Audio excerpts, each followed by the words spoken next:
सभी साथियों का solution with Rajesh sir channel पर हार्दिक स्वागत है। जैसा कि जो भी साथी CTET exam, UPTET exam, UPPA exam की तैयारी कर रहे हैं, उन सभी साथियों का इस चैनल पर हार्दिक स्वागत है और आशा है कि आपकी तैयारी बहुत ही अच्छे ढंग से चल रही होगी। आज के इस वीडियो के माध्यम से हम जो हिंदी व्याकरण के अंतर्गत समास पूछे जाते हैं, किसी भी कॉम्पिटिटिव एग्जाम में समास ना पूछे जाए ऐसा हो नहीं सकता। इसलिए समास जो हिंदी व्याकरण के अंतर्गत समास जो हर एग्जाम में, हर कॉम्पिटिटिव एग्जाम में आते हैं, उस पर आज हम चर्चा करेंगे। समास क्या है? सबसे पहले हमें ये जानना है कि समास क्या है, समास का मतलब क्या होता है, समास का अर्थ क्या होता है। तो समास का मतलब होता है संक्षिप्त, क्या मतलब होता है? समाप्त का मतलब, समास का मतलब होता है संक्षिप्त। और समास की अगर परिभाषा की बात करें तो क्या होता है कि दो या दो से, यानी दो या दो से अधिक, दो या दो से अधिक सार्थक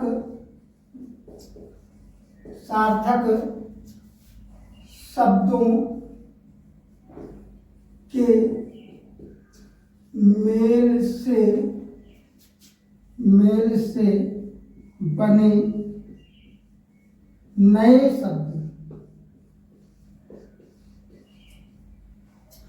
शब्द को समास कहते हैं। समास कहते हैं। देखिए, यहाँ हमें ये जानना जरूरी है कि समास किसे कहते हैं या समास क्या है, ये हमें जानना बहुत जरूरी होता है। तो समास क्या है कि दो या दो से अधिक, यानी दो या दो से अधिक सार्थक शब्दों के मेल, यानी सार्थक शब्द कौन है कि जैसे कहने का मतलब है कि सार्थक कौन से होते, सार्थक शब्द कौन से होते हैं जिनका एक अर्थ निकलता हो, सटीक अर्थ निकलता हो, वो सार्थक शब्द कहलाते हैं। तो दो या दो से अधिक सार्थक शब्दों के मेल से बने नए शब्द को, यानी दो या दो से अधिक जो सार्थक शब्द हैं और सार्थक शब्दों के मेल से जो एक नया शब्द बन करके तैयार होता है, एक नया शब्द बनता है, उसी को समास कहते हैं। ठीक है। अब देखिए, समास में क्या होता है? दो पद होते हैं। समास में दो पद होते हैं, एक होता है पूर्व पद और दूसरा होता है उत्तर पद। पूर्व पद और उत्तर पद, ये समास में दो पद होते हैं। ठीक है, समास में दो पद होते हैं, पूर्व पद और उत्तर पद। ठीक है। अब यहाँ पर देखना है कि समास के भेद कौन कौन से हैं। समास के भेद, समास के भेद कितने हैं? तो समास के 6 भेद हैं। समास के 6 भेद हैं। कौन कौन से हैं, हम एक बार इस पर भी चर्चा कर लेते हैं। तो हमारा जो पहला है वो है अव्ययी भाव समास। दूसरा है तत्पुरुष समास। तीसरा है द्विगु समास। चौथा है द्वंद्व समास।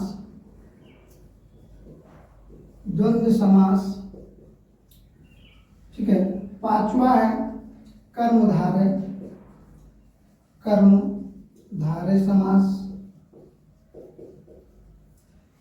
समास।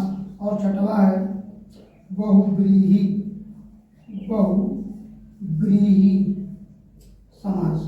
प्रकार से ये 6 समास हैं, ठीक है। लगभग सभी साथी इसको जानते हैं, कोई ऐसी बात नहीं कि जो हम नई बात बता रहे हैं, लेकिन ये हमारे वीडियो के माध्यम से आप लोग कुछ नया जरूर सीखने को पाएंगे कि इसको जो है अगर आप वीडियो को पूरा देख लेते हैं, स्किप नहीं करते हैं, तो आपको ऐसा बता देंगे, ऐसा समझा देंगे कि कभी भी आपको समास जो है रटने की, पढ़ने की जरूरत नहीं पड़ेगी। सिर्फ केवल वीडियो को आप देख लेंगे, हमेशा के लिए आपके माइंड में, आपके मन मस्तिष्क में ये समास बैठ जाएगा, जो कभी आप नहीं भूलेंगे। चलिए, तो इसको जो है एक बार फिर से देख लीजिए कि 2 या 2 से अधिक सार्थक शब्दों के मेल से बने नए शब्द को समास कहते हैं। समास में 2 पद होते हैं, एक होता है पूर्व पद, दूसरा होता है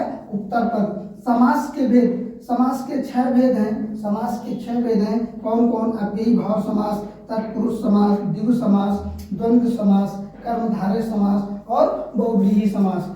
इस प्रकार से ये समास के 6 भेद हैं। अब हम जो है बारी बारी से, क्रम से जो जितने भी समास हैं इन पर हम बहुत ही जो है विधिवत विस्तार से चर्चा करेंगे, और ताकि जो है आपके समझ में आ जाए। कभी भी समास, किसी भी कॉम्पिटिटिव एग्जाम में अगर समास पूछ लिया जाता है तो आपका समास से रिलेटेड जो क्वेश्चन होगा वो गलत नहीं होगा। चलिए, तो हम जो है चर्चा करते हैं कौन सा, जो हमारा सबसे पहला समास है अव्ययी भाव समास। अव्ययी भाव समास के बारे में हम जो है चर्चा करेंगे कि अव्ययी भाव समास क्या है।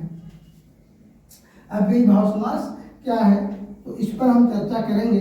अव्ययी भाव समास, ठीक है। चलिए देखिए, सबसे पहला जो समास आपका है कौन सा? अव्ययी भाव समास।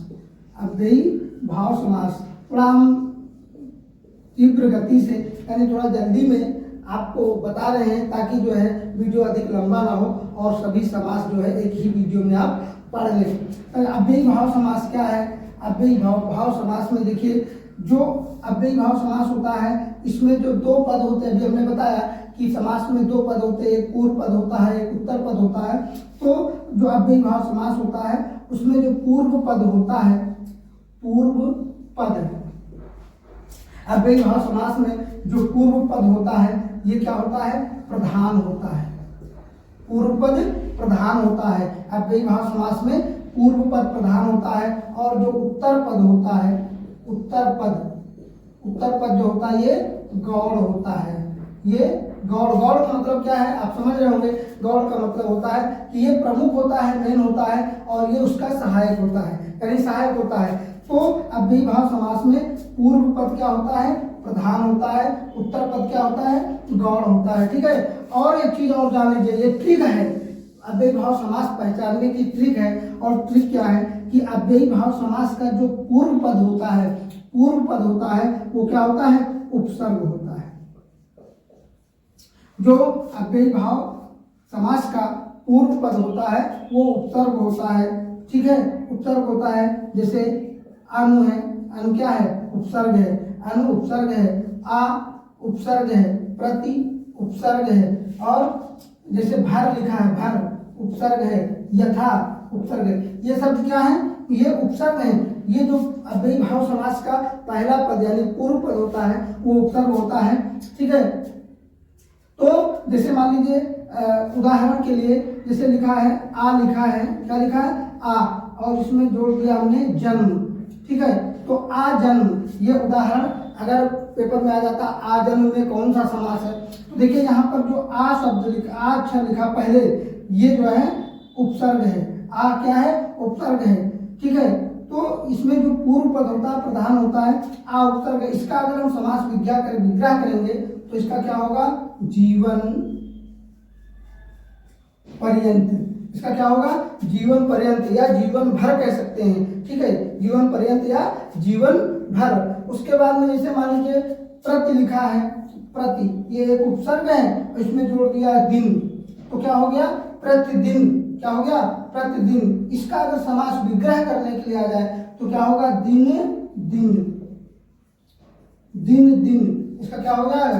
दिन दिन। इस प्रकार से जो है ये जो अव्ययी भाव समास कि उदाहरण आपको मिलेंगे, उसमें जो पहला यानी पूर्व पद होगा वो उपसर्ग से होगा, उपसर्ग से शुरू होगा। ठीक है, इसी प्रकार जैसे मान लीजिए लिखा भर, भर शब्द लिखा है, इसमें हमने जोड़ दिया क्या, भर पेट, क्या जोड़ दिया, भर पेट। तो क्या हो गया, ये भर शब्द है क्या, उपसर्ग है, पेट इसमें जुड़ गया, शब्द जुड़ गया, पेट शब्द जुड़ गया, तो इसका जो विग्रह करेंगे तो इसका क्या हो जाएगा, पेट भर कर, पेट भर कर। इस प्रकार से जो है इसमें क्या है, अव्ययीभाव समास है। जैसे अगला शब्द है यथा, यथा क्या है, उपसर्ग है, इसमें हमने जोड़ दिया यथा शक्ति, ये क्या बन गया, समास बन गया। अब इसका अगर विग्रह हम करते हैं यथा शक्ति का, तो सामर्थ्य के अनुसार हो जाएगा, क्या हो जाएगा, सामर्थ्य के अनुसार, ये समास विग्रह हो जाएगा। तो इस प्रकार से जो अव्ययीभाव समास होता है उसका पूर्व पद प्रधान होता है, उत्तर पद गौड़ होता है, और जो पूर्व पद होता है ये उपसर्ग से प्रारंभ होता है, पूर्व पद जो होता है वो उपसर्ग होता है।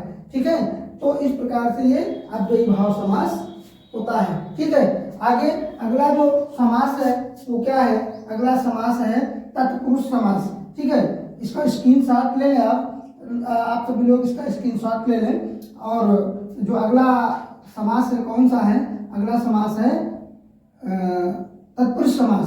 तत्पुरुष समास हम पढ़ेंगे, तत्पुरुष समास का क्या, देखिए थोड़ा जल्दी में बता रहे हैं ताकि जो है जितने भी समास हैं सभी एक ही वीडियो में आ जाएं, आपको बता दें, वीडियो लंबा भी ना हो, आप लोग समझदार बहुत है। चलिए अगला है तत्पुरुष समास। तत्पुरुष समास, तत्पुरुष समास क्या है, तत्पुरुष समास क्या है, तत्पुरुष समास देखिए जो तत्पुरुष समास होता है, तत्पुरुष समास जो होता है इसका जो पूर्व पद, इसमें भी वही समास में क्या है कि दो पद होते हैं, एक पूर्व पद होता है, एक उत्तर पद होता है। ठीक है, तो इस समास में जो है क्या होता है, वो पूर्व पद गौड़ होता है, पूर्व पद गौड़ होता है। इस समास का जो पूर्व पद होता है वो गौड़ होता है, और उत्तर पद जो होता है, क्या, उत्तर पद जो होता है वो प्रधान होता है। ठीक है, उत्तर पद प्रधान होता है। तत्पुरुष समास का क्या होता है कि पूर्व पद गौड़ होता है, उत्तर पद प्रधान होता है तत्पुरुष समास में। यानी इसकी अगर परिभाषा की बात करें तो क्या होगा, जिस समास में क्या पूर्व पद गौड़ हो और उत्तर पद प्रधान हो, वहां पर तत्पुरुष समास होता है। एक चीज और है कि जो तत्पुरुष समास में क्या होता है कि का, की, के, का, की, के, से, के द्वारा, के लिए, ठीक है, में और पर। देखिए इन चिन्हों का लोप होता है तत्पुरुष समास में, यानी का, की, के, से, ठीक है, का, की, के, से, के द्वारा, के लिए, में पर, इन चिन्हों का लोप होता है। ठीक है, तो वहां पर जो है क्या होता है, तत्पुरुष समास होता है। उदाहरण के लिए अगर उदाहरण की बात करें तो जैसे लिखा है राज काज, क्या लिखा है, राज काज। ठीक है, तो यहाँ पर जो पूर्व पद है वो गौड़ है और उत्तर पद प्रधान है। ठीक है, यहाँ पर चिन्ह कौन सा लोप है, किस चिन्ह का लोप है, तो का चिन्ह का लोप है, राजा का काज। इसका अगर विग्रह करेंगे तो क्या होगा, राजा का काज। ठीक है, उसी तरह अगला उदाहरण है राजपुत्र। राजपुत्र, राजपुत्र है तो इसमें भी का चिन्ह का लोप है, राजा का पुत्र, राजा का पुत्र। तो इस प्रकार से जो तत्पुरुष समास के जो उदाहरण होंगे, तत्पुरुष समास में का, की, के, से, के द्वारा, के लिए, में और पर, इन चिन्हों का लोप होता है। ठीक है, इन चिन्हों का लोप होता है। जैसे अगला है क्या, रसोई घर। रसोई घर है तो ये क्या होगा, या यहाँ पर जो है किस चिन्ह का जो है लोप है, यानी रसोई के लिए घर कह सकते हो या रसोई का घर कह सकते हो, ठीक है। तो ये विग्रह हो जाएगा, है ना, क्या होगा, विग्रह हो जाएगा।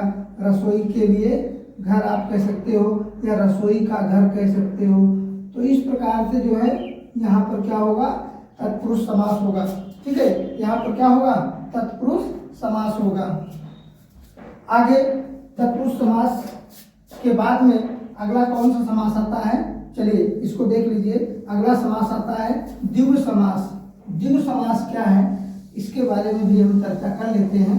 द्विगु समास में क्या होता है, द्विगु समास में, इसको भी मिटा देते हैं क्योंकि आपने लिख लिया होगा परिभाषा।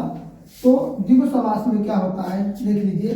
द्विगु समास जो होता है, द्विगु समास, द्विगु समास में क्या होता है, जो द्विगु समास का पूर्व पद होता है, ठीक है, द्विगु समास का जो पूर्व पद होता है संख्यावाची होता है। क्या होता है, संख्यावाची होता है। सिर्फ इतना ही ध्यान रखिए, बस ये ही शॉर्ट ट्रिक है आपको, क्या कि जो पूर्व पद होता है, यानी द्विगु समास का जो पूर्व पद होगा वो संख्यावाची होगा, यानी किसी संख्या से शुरू होता है, किसी संख्या से शुरू होता है, प्रारंभ होता है, किसी संख्या से प्रारंभ होता है, क्या, द्विगु समास, ठीक है।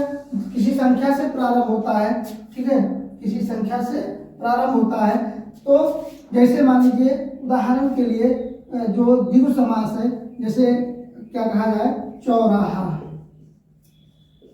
चौराहा, ये द्विगु समास का उदाहरण है। अब कैसे इसको हम पहचानेंगे, बताया कि पूर्व पद जो होता है संख्यावाची होता है, किसी संख्या से प्रारंभ होता है। यहाँ पर चौ लिखा है, चौ, चौ का मतलब चार, ठीक है। तो ये राह का मतलब रास्ता, तो चार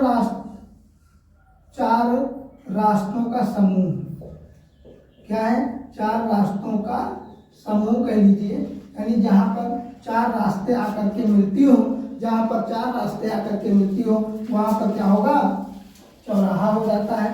तिराहा जैसे अगर होता है, क्या, तिराहा, तिराहा तो तीन रास्तों का समूह, जहाँ पर तीन रास्ते हों, तीन रास्तों का समूह, ठीक है, तीन रास्तों का समूह जहाँ होता है वहाँ तिराहा हो जाता है ना। जैसे त्रिदेव कहा गया, क्या, त्रिदेव, तो त्रिदेव का मतलब जहाँ तीन देवता हों, है ना, तीन देवताओं का समूह, तीन देवताओं का समूह वहाँ क्या होगा, द्विगु समास होगा। जैसे कहा गया त्रिकोण, त्रिकोण, है ना, त्रिकोण में क्या है, पहला पद क्या है, त्रि है, त्रि का मतलब तीन, त्रिदेव, तीन देव, तिराहा, तीन रास्ते, है ना। तो इस प्रकार से ये क्या है, ये पहला पद जो होगा, पूर्व पद जो होगा वो संख्यावाची होगा, किसका, द्विगु समास का। द्विगु पद समास का जो पूर्व पद होगा संख्यावाची होगा, किसी संख्या से प्रारंभ होता है। चौराहा है, तिराहा है, त्रिदेव है, त्रिकोण है, त्रिलोक है, ठीक है, ठीक है। इस प्रकार नौ रत्न है, क्या, नौ रत्न है ना। तो इस प्रकार से ये जो है क्या है, द्विगु समास के उदाहरण है, ठीक है। अगला जो समास है आपका, कौन सा, अगला जो समास है वो है द्वंद्व समास। कौन सा समास है, द्वंद्व समास। चलिए उसको भी देख लेते हैं देर ना करते हुए, ताकि वीडियो लंबा ना हो, बड़ा ना हो।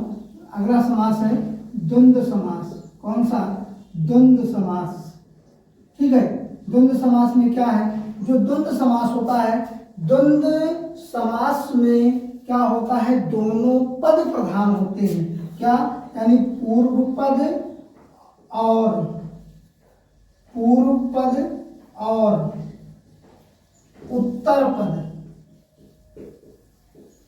जो द्वंद्व समास होता है उस समास में क्या होता है, पूर्व पद और उत्तर पद दोनों क्या होते हैं, प्रधान होते हैं, दोनों प्रधान होते हैं, यानी दोनों की अहम भूमिका होती है, प्रमुख होते हैं, ठीक है। पूर्व पद और उत्तर पद दोनों प्रधान होते हैं, किसमें, द्वंद्व समास में, ठीक है। और एक चीज है, और द्वंद्व समास को समझने के लिए एक और नई ट्रिक, नया तरीका क्या है? क्या है कि बीच में, यानी दोनों पदों के बीच में, दोनों पदों के बीच में क्या होता है? योजक चिन्ह लगा होता है। योजक चिन्ह, योजक चिन्ह क्या है? ऐसे लगा होता है, ठीक है, लगा होता है। किसमें? द्वंद्व समास में। द्वंद्व समास में दोनों पदों के बीच में क्या होता है? योजक चिन्ह लगा होता है। क्या लगा होता है? योजक चिन्ह लगा होता है। ये खास पहचान है, बहुत ही इंपॉर्टेंट, ये शार्ट ट्रिक है। इसको अगर हम समझ गए तो कभी भी जो है हम समास नहीं भूलेंगे, द्वंद्व समास नहीं भूलेंगे। देखिए, और दूसरा, और इसकी दूसरी पहचान क्या है कि जो पहला पद होता है, यानी पूर्व पद का जो उत्तर पद होता है, उत्तर पद उल्टा होता है। क्या होता है? उल्टा होता है। उल्टा का मतलब विरोधी, अपोजिट, ठीक है, विरोधी अपोजिट, उल्टा होता है। कैसे? जैसे लिखा है लाभ, तो लाभ का उल्टा क्या होगा? हानि होगा, है ना? यानी लाभ का विपरीतार्थक शब्द कौन सा होगा? हानि होगा। अब लाभ और हानि के बीच में ये जो चिन्ह लगा है क्या है? योजक चिन्ह है, ठीक है। जैसे अगला है माता पिता, माता पिता, दोनों के बीच में योजक चिन्ह लगा है। माता का अपोजिट क्या है? पिता, यानी माता का उल्टा पिता। जैसे क्या है? भाई बहन, ठीक है, भाई बहन, तो क्या होगा यहाँ? भाई बहन में क्या है? कौन सा समास? द्वंद्व समास। क्यों? क्योंकि यहाँ योजक चिन्ह लगा हुआ है और भाई का उल्टा बहन है, ठीक है। इस प्रकार से इसमें क्या है? कौन सा समास है? द्वंद्व समास है। जैसे आप लोग देखे होंगे दुकानों पे एक पैकेट मिलती है, उसके ऊपर लिखा होता है मोटू पतलू। क्या लिखा होता है? मोटू पतलू। मोटू पतलू में क्या है? मोटू पतलू में क्या है? मोटू, ये इसका अपोजिट शब्द क्या है? पतलू, यानी कोई मोटा व्यक्ति है, इसका जो उल्टा होगा पतला होगा। और दूसरा क्या है पहचान? कि बीच में योजक चिन्ह लगा है। तो इस प्रकार से इसमें क्या है? ये द्वंद्व समास है। क्या है? द्वंद्व समास है, ठीक है। स्क्रीनशॉट ले लें, सभी स्क्रीनशॉट ले लें इसका। और अगला देखिए क्या है? द्वंद्व समास के बाद में अगला है कौन सा? कर्मधारय समास, ठीक है, कर्मधारय समास, कर्मधारय समास। अगला क्या है? कर्मधारय समास, कर्मधारय। चलिए देखिए, कर्मधारय,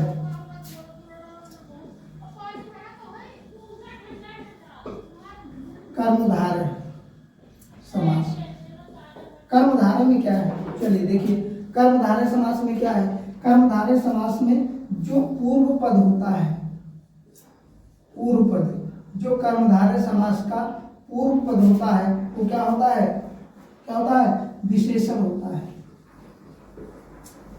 विशेषण होता है। और जो उत्तर पद होता है, उत्तर पद, ये विशेष्य होता है। क्या होता है? विशेष्य होता है, ठीक। यानी जो कर्मधारय समास का पूर्व पद होगा वो विशेषण होगा और जो उत्तर पद होगा वो विशेष्य होगा। विशेष यानी जो पूर्व पद होता है, ये कर्मधारय समास की पहचान जान लीजिए कि जो कर्मधारय समास का पूर्व पद होगा वो विशेषण होगा और जो उत्तर पद होगा वो विशेष्य होगा। यानी उत्तर पद की विशेषता बतलाता है कौन?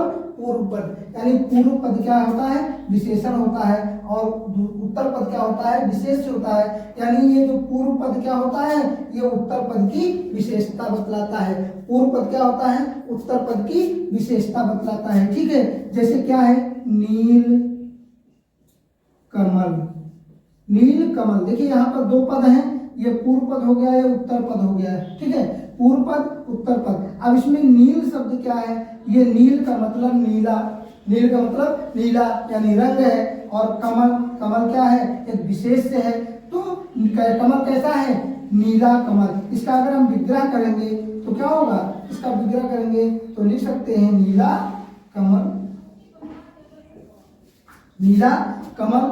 इसका अगर हम विग्रह करेंगे तो नीला कमल होगा। उसके बाद में और क्या है? और इसके उदाहरण, जैसे मान लीजिए ये नील कमल हो गया, नील कमल हो गया। जैसे आप लोग देखे होंगे इंग्लिश में एक शब्द है रेड चीफ। क्या होता है? रेड चीफ, यानी रेड चीफ के शूज आप देखे, उस नाम सुने होंगे कुछ लोग, मतलब जो है अधिकतर लोग रेड चीफ का नाम सुने। तो रेड चीफ का मतलब क्या है ना? रेड, रेड जो शब्द है ये लाल, लाल शब्द है, ठीक है। तो जैसे यहाँ पर लिखा लाल टमाटर, लाल टमाटर, लाल टमाटर दिया गया, तो टमाटर कैसा है? टमाटर का रंग कैसा है? ये टमाटर की विशेषता, ये लाल शब्द बतला रहा है कि टमाटर का रंग लाल है ना। बहुब्रीहि, ये जो कर्मधारय समास है इसमें क्या है? नीला कमल है, लाल टमाटर है, ऐसे ऐसे शब्द आपको वहाँ मिल जाएंगे, ठीक, जो आप सोच नहीं पाएंगे, सुने नहीं रहेंगे, देखे नहीं रहेंगे और पूछ लिया जाएगा तो उसमें कंफ्यूजन हो जाता है कि इसमें कौन सा समास है। तो उसमें ये देखना है कि जो पूर्व पद है वो विशेषता बतलाता है किसका? उत्तर पद का। पूर्व पद जो है उत्तर पद का विशेषता बतलाता है, ठीक है। तो नीलकमल हो गया, लाल टमाटर हो गया, पीतांबर हो गया, श्वेतांबर हो गया, है ना, इस तरह, ठीक है। इस तरह के जो उदाहरण है वो कर्मधारय समास के अंतर्गत आते हैं, यानी कर्मधारय समास के होते हैं। कर्मधारय समास में क्या होता है? पूर्व पद विशेषण होता है, उत्तर पद विशेष होता है, यानी पूर्व पद जो होता है वो उत्तर पद की विशेषता बतलाता है। उत्तर पद कैसा है वो जो है पूर्व पद बताता है। जैसे लाल मिर्च, क्या है? लाल मिर्च या हरी मिर्च ले लीजिए। फिर जैसे घनश्याम है, ठीक, घनश्याम। चलिए, इस तरह से जो है बहुत ऐसे शब्द होंगे जो आपको मिलेंगे कर्मधारय के समास के अंतर्गत आपको मिलेंगे। इसके बाद में क्या है? इसके बाद में कौन सा समास है उस पर हम चर्चा करेंगे। बहुव्रीहि समास। कौन सा समास? बहुव्रीहि समास। बहुव्रीहि समास में क्या होता है इसको भी हम जान लेते हैं। बहुव्रीहि समास, बहुव्रीहि समास। बहुव्रीहि समास में क्या होता है? बहुव्रीहि समास में क्या होता है? पूर्व पद और उत्तर पद, उत्तर पद, यानी बहुव्रीहि समास में पूर्व पद और उत्तर पद दोनों प्रधान होते हैं, दोनों प्रधान होते हैं। पहली पहचान तो ये है, ठीक, कि बहुव्रीहि समास में क्या होता है? पूर्व पद और उत्तर पद दोनों प्रधान होते हैं। तीसरी बात, मतलब दूसरी बात क्या है? क्या पहचान है? कैसे हम पहचानेंगे कि बहुव्रीहि समास है? यानी बहुव्रीहि समास में एक इसकी और खास पहचान है, क्या? कि दोनों पद मिला करके तीसरे पद का निर्माण करते हैं, तीसरे पद का निर्माण करते हैं, निर्माण करते हैं, ठीक है। यानी दोनों पदों को मिला करके तीसरा पद बनता है, दोनों पदों को मिला करके तीसरा पद बनता है, ठीक है। जैसे क्या है? दशानन, दशानन, दशानन है, ठीक है। अब यहाँ पर 10, इसका अगर हम विच्छेद करेंगे, विग्रह करेंगे तो 10 माने 10 संख्या है और आगे क्या है? आनंद, यानी 10 है मुख जिसके, 10 है मुख जिसके, ठीक है। अब यहाँ तीसरा पद क्या बना? जब 10 है मुख जिसके, और 10 मुख किसके हैं? अर्थात रावण। 10 है मुख जिसके अर्थात रावण। अगला है क्या? लंबोदर, लंबोदर, लंबोदर का मतलब क्या है? लंब, लंब माने लंबा, उदर माने पेट, है ना। लंबा है उदर जिसका, जिसका अर्थात क्या? लंबा उदर किसका है? अर्थात गणेश, आप कह सकते हो गणेश। तो इस प्रकार से क्या है कि दोनों पदों को मिला करके एक तीसरा पद का निर्माण होता है, वहां पर बहुव्रीहि समास होता है ना। पीतांबर जैसे क्या है? पीतांबर, ठीक है, पीतांबर। अब यहाँ पर पीतांबर में देखिए, पीतांबर में कर्मधारय समास भी है और बहुव्रीहि समास भी है, दोनों है, ठीक है। तो पीतांबर, पीता, पीत का मतलब क्या है? पीला, अंबर माने वस्त्र, ठीक है। पीले हैं वस्त्र, अर्थात कौन, अर्थात कौन बताइए, कृष्ण। कृष्ण भगवान के वस्त्र कैसे रहते हैं, पीले हैं, है ना, पीले हैं वस्त्र अर्थात कृष्ण। तो इस प्रकार से ये बहुव्रीहि समास भी हो गया। तो हमने जो है बहुत कम समय में बहुत ही तीव्र गति से जो हमारे 6 समास हैं जो हर कॉम्पिटिटिव एग्जाम में पूछे जाते हैं उनको जो है विस्तार पूर्वक आप तक पहुंचाने का प्रयास किया, आपको समझाने का प्रयास किया। अगर मान लीजिए कोई हमारे द्वारा त्रुटि होती है तो आप कमेंट में लिख सकते हैं, उस पर सुधार किया जाएगा। और ऐसे ही हमारे वीडियो आपको मिले, सबसे पहले मिले, उसके लिए आप जो है हमारे चैनल को solution with Rajesh sir channel को सब्सक्राइब करें, लाइक करें, अपने दोस्तों को शेयर करें और कमेंट करें।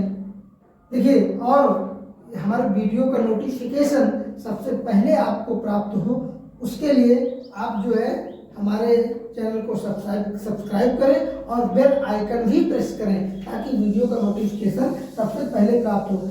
एक जो है उदाहरण हम लिख करके दे रहे हैं जिसको आपको कमेंट बॉक्स में बताना है कि किस समास का उदाहरण है। उदाहरण क्या है, कन्यादान। कन्यादान में आपको बताना है कि कौन सा समास है। दूसरा है चिड़ी मार, चिड़ी मार, ठीक है। ये 2 उदाहरण है, इनमें आपको दोनों में बताना है। कमेंट बॉक्स में कमेंट करके आपको बताना है कि कन्यादान में कौन सा समास है और चिड़ी मार में कौन सा समास है, ठीक है।